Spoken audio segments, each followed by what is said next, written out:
What if the greatest Christmas gift wasn't wrapped in gold, but saved in coins? 3 innocent triplets. 1 hard-working single mother. A secret yearly savings meant for just one magical night. On a glowing Christmas movie night in Lagos, a simple act of love leads to an unexpected meeting. One that could change their lives forever. But who is the mysterious man sitting beside her? And why does fate seem determined to rewrite her story? From sacrifice to surprise. From cinema seats to billionaire secrets. This Christmas, love shows up where least expected. Like this story, if you believe small kindness can unlock big miracles.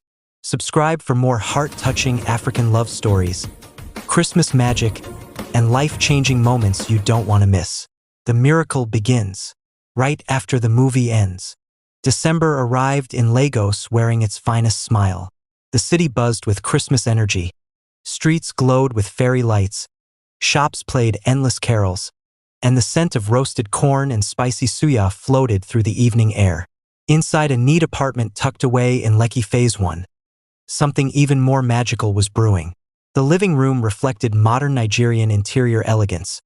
Polished tiled floors, a low wooden center table, beige sofas accented with red and green throw pillows, and framed abstract African art hanging proudly on the wall. A slim Christmas tree stood beside the TV console, decorated with handmade ornaments and a string of twinkling lights that blinked softly like stars. On the floor, behind the sofa, 3 small heads leaned close together. Timmy, Tola, and Tiga, the triplets. Their voices were barely whispers, yet their excitement was louder than the Christmas music playing from the radio. "Is it complete?" Tiga asked, peeking nervously into the blue tin. Timmy nodded, counting carefully. "Yes, all of it. Nothing missing." Inside the tin were coins and neatly folded Naira notes, their 1-year savings. Every skipped biscuit at school, every errand reward, every birthday envelope carefully set aside. They had guarded it like treasure, hiding it from the world, and from the woman they loved most, their mother. From the bedroom came the steady hum of the iron gliding over fabric. Mareo, their mother, was preparing dresses for clients even on Christmas Eve. Life had taught her not to pause. Since losing her husband years ago, she had learned to stretch strength across responsibilities, to smile even when tired, and to turn a modest home into a place of warmth. She didn't know that tonight would be different. The triplets watched her move around the house, her slim frame, her tired eyes softened by love as she checked the stove, add just the curtains, and switched off unnecessary lights to save power. "She won't agree easily," Tola whispered. Timmy smiled confidently. "That's why it's a surprise." They waited. When Mareo finally sat on the sofa, rubbing her temples, Tiga jumped up first. "Mummy," he called brightly, "can we talk to you?" Mareo smiled weakly. "Of course, my angels." The triplets stood before her in a straight line, hands behind their backs, hearts pounding harder than the Christmas drums playing on the radio. Timmy stepped forward and handed her a small brown envelope. "Merry Christmas, Mummy." Confused, Mareo opened it. Her breath caught. Movie tickets. 4 of them. Her eyes darted to their faces. "What is this?" "Our Christmas gift to you," Tola said softly. Mareo's voice trembled. "But how?" Tiga pulled out the blue tin and placed it gently on her lap. "We saved for 1 whole year," he said proudly. "Because you never go out. You work every day. We wanted you to smile." Tears spilled freely now. Mareo pulled them into her arms, holding them as though the world might try to steal them away. "My babies," she whispered. "You are my miracle." Outside, Christmas lights shimmered through the window, as if the night itself had paused to witness the love in that room. And somewhere beyond that cinema ticket, destiny was already waiting. The sky over Lagos had deepened into a velvet shade of blue by the time Mareo finished dressing. For the first time in years, she stood before her mirror not as a woman rushing for deadlines, but as one stepping out to live. She wore a simple yet elegant red dress that hugged her gracefully, paired with nude heels she rarely had reason to wear. Her hair was neatly packed into a low bun, and a soft glow returned to her face. The triplets circled her like excited sparrows. "Mummy," You look like a movie star, Timmy exclaimed. Moreo laughed, the sound light and unfamiliar even to herself. You children and your mouth. The apartment glowed as they switched off the lights. Christmas tree blinking, modern wall sconces casting warm reflections on the polished tiles. Moreo locked the door and held her children's hands, feeling a strange mix of gratitude and nervous excitement. The drive to the cinema was filled with Christmas songs blasting from the radio. Tola sang loudly, off-key, while Tiga beat imaginary drums on the car seat. Moreo watched them through the rearview mirror, her heart full. When they arrived at the luxury cinema mall in Victoria Island, the place sparkled like a Christmas postcard. Glass doors slid open to reveal grand decor.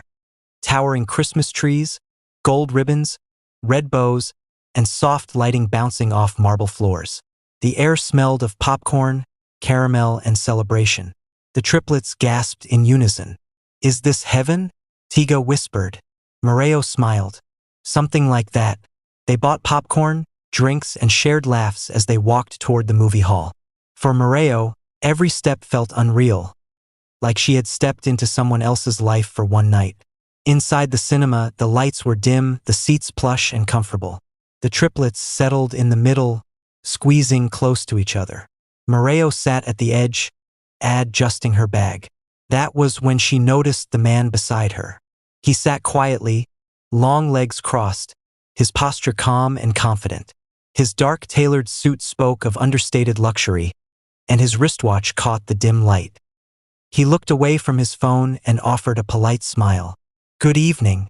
Good evening, Moreo replied, slightly startled. The movie began with cheerful Christmas visuals, laughter echoing around the hall. The triplets giggled, nudging one another and whispering excitedly. Moreo relaxed slowly, allowing herself to be carried by the story on screen. Suddenly, a soft thud. Tiga's drink tipped over, spilling onto the floor. Oh no, Moreo whispered, panicking. Before she could react, the man beside her calmly reached into the cup holder and handed her a napkin. Don't worry, he said gently. It happens. Moreo smiled in relief. Thank you. Their eyes met briefly. His calm and observant, hers warm but guarded. Something passed between them, something quiet but noticeable. As the movie continued, Moreo became aware of his presence. Not in an uncomfortable way, but in a way that felt oddly safe. She noticed how he chuckled softly at the funny scenes, how his eyes occasionally drifted toward the triplets with a hint of admiration. At one point, Timmy leaned toward Moreo and whispered, Mummy, that uncle is nice. She smiled but said nothing. When the credits rolled and the lights came back on, the man stood and turned toward her. I'm Desmond, he said, and your children are very well behaved. Moreo chuckled. Thank you. I'm Moreo. The triplets didn't waste time. Uncle Desmond, did you enjoy the movie? Tola asked boldly. Desmond laughed, genuinely amused. I did, especially sitting next to your mum. Moreo felt her cheeks warm. As they walked out together into the brightly lit mall, Christmas music floated above them, and people moved around laughing, holding hands, taking pictures. Desmond glanced at Moreo. Would you mind if I join you for ice cream? She hesitated, then nodded. And with that simple step, Christmas night quietly turned a page in Moreo's life, one she never expected to read. The ice cream lounge glowed with warm Christmas charm, soft yellow lights, glass counters filled with colorful flavors, and tiny wreaths hung above the menu board. A miniature Christmas tree stood by the entrance, its silver ornaments reflecting in the polished marble floor. The scent of vanilla and caramel wrapped the space in comfort. The triplets rushed ahead, pressing their noses to the glass. Chocolate, Tiga shouted. Strawberry, Tola argued. Vanilla is the best, Timmy insisted. Desmond chuckled. Looks like I've walked into a serious debate. Moreo laughed, surprised by how easily the sound came. You'll get used to it. They settled at a round table, modern white chairs, a wooden tabletop polished to a soft shine. Desmond ordered for everyone, refusing politely when Moreo tried to protest. It's Christmas, he said simply. Please. As the triplets dug into their ice cream, Laughter filled the space. Moreo watched them, her heart swelling with gratitude. For a moment, she forgot the weight she had carried for years. Desmond studied her quietly. "You have beautiful children." "Thank you," she replied. "They are my strength." There was something gentle in her voice, something earned through pain. Desmond noticed. They planned the movie night. Timmy announced proudly, mouth full of ice cream. "We saved money for 1 year." Desmond raised his brows, impressed. "1 year?" Moreo nodded. "They surprised me tonight." "That's incredible," Desmond said sincerely. He turned to the triplets. "Your mum must be very special." "She is," Tola said quickly. "She never complains." Moreo's smile wavered for a split second. Desmond felt it. As the children argued playfully over whose flavor was best, Desmond leaned slightly closer to Moreo. "May I ask you something?" he said softly. She hesitated, then nodded. "You seem strong," he continued, "but also tired." Moreo looked down at her cup. "Life doesn't leave room for rest sometimes." There was a pause, comfortable yet heavy with meaning. "I'm a widow," she said quietly. "Their father passed away some years ago." Desmond's expression softened. "I'm sorry." "Thank you. I learned to be both mother and father after that." Desmond nodded slowly. "I understand more than you think." She looked at him, curious. "I lost someone too," he said. "Not the same way, but enough to make life lonely." The honesty surprised them both. The triplets suddenly went quiet, watching the two adults with suspicious smiles. "Mummy," Tiga said mischievously. "Uncle Desmond is smiling too much." Moreo laughed, embarrassed. Desmond laughed too. "Am I that obvious?" he asked. "Yes," Timmy replied seriously. "You like our mummy." Moreo nearly choked on her ice cream. Desmond cleared his throat, amused. "She's easy to like." Moreo felt warmth spread through her chest. Fear mixed with something she hadn't allowed herself to feel in a long time. As they stood to leave, Desmond hesitated. "Moreo, would you allow me to see you again?" he asked gently. "Maybe coffee. Just us." She studied his face. Calm, respectful, patient. Then she nodded. Yes. The triplets exchanged victorious looks behind her. Outside, Christmas lights danced across the glass walls of the mall. Desmond watched Moreo walk toward her car, the children laughing beside her. For the first time in years, he felt something stir. And Moreo, driving home that night, realized something even more frightening than loneliness. She was beginning to hope. The invitation came 3 days after Christmas. Moreo had just returned from the market, grocery bags resting on the sleek black countertop of her kitchen.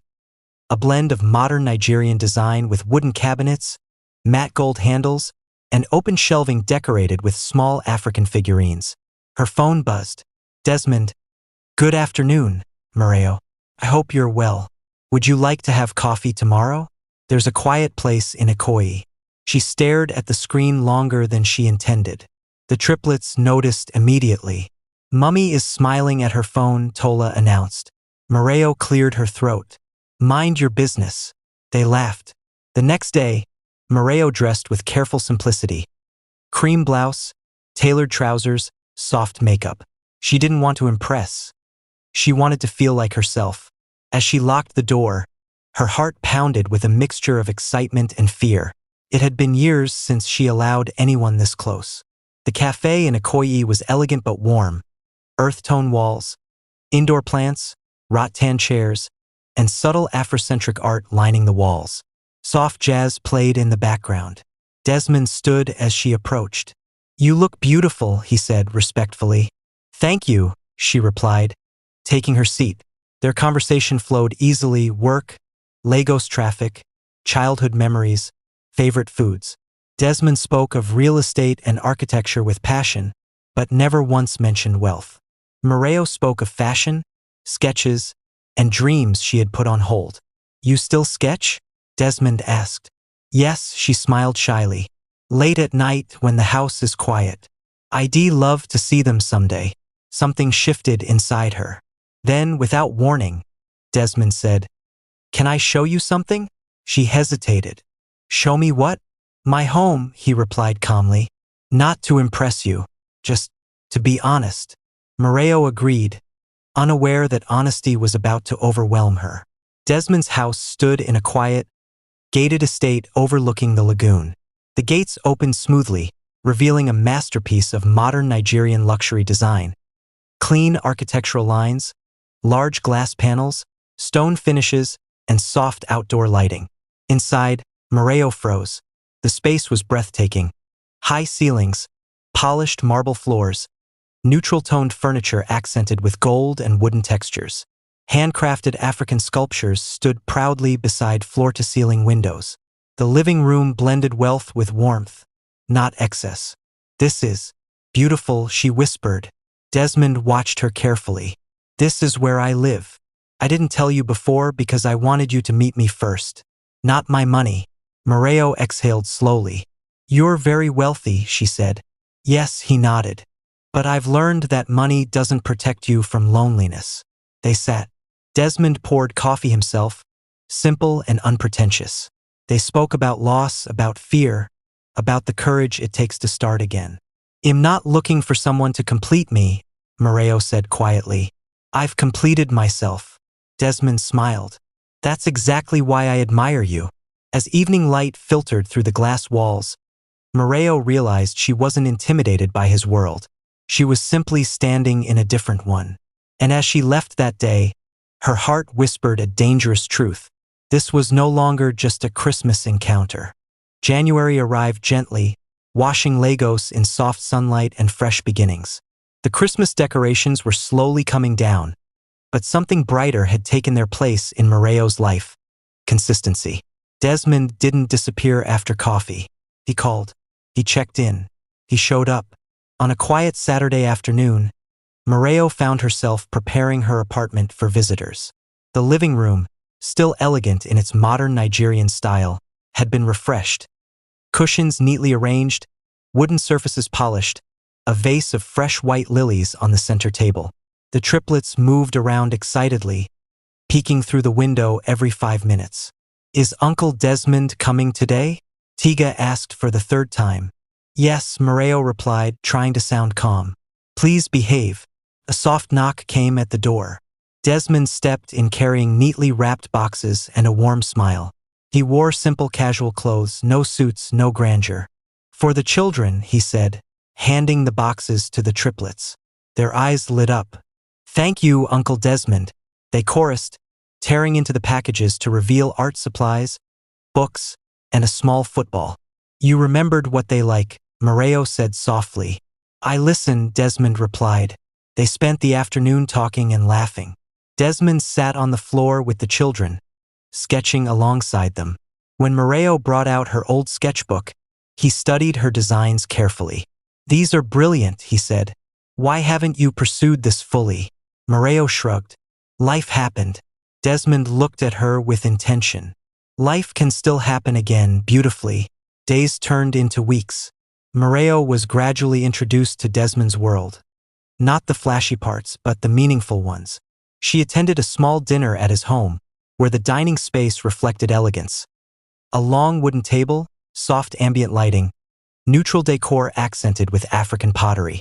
She met his friends, polite, respectful, surprised by her warmth. No one looked down on her. Desmond made sure of that. Yet doubts crept in quietly. One evening, after the children were asleep, Moreo sat alone in her living room. The TV was off. The lights were dim. Could she truly belong in his world?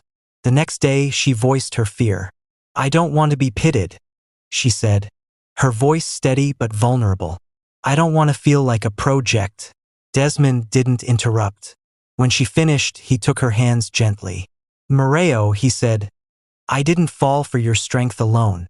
I fell for your kindness, your honesty, the way you raise your children with love. I don't want to save you. I want to walk with you. Her eyes filled with tears. That night, the triplets cornered Desmond at the door. Uncle, Timmy said seriously, are you going to stay? Desmond knelt to their level. If your mum allows me, yes. They smiled. For the first time since her husband's passing, Moreo felt something unfamiliar but powerful.